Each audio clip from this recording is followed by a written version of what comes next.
Welcome to the Tech Egg. Don't get scrambled. Enjoy the video. You start by collecting the right tools and clearing a well-lit workspace. That saves time and prevents lost screws. Remove both ear cushions now by prying gently at the rim to expose the screw points. Next, use a Phillips or Torx as required to remove the 4 screws that secure the headband yokes. Keep them separated, labeled in your tray. Once done, lift the ear cup assemblies away from the headband carefully to reveal wiring and the headband spine beneath.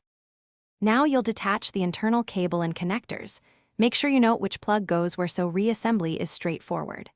Peel back the leather cover and foam to expose the metal spine and any adhesive. Use a plastic pry to avoid scoring the finish.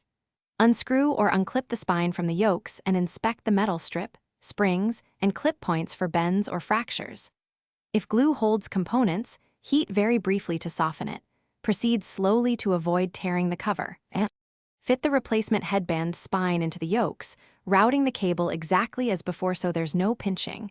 Connect internal plugs firmly and secure any adhesive points. Reapply foam and the leather cover, aligning seams, then replace the screws to their original holes, tightening until snug but not over-torqued. Reinstall ear cushions, power on, and run an audio plus movement test to confirm no crackle. If you hear intermittent sound, recheck cable seating and solder joint.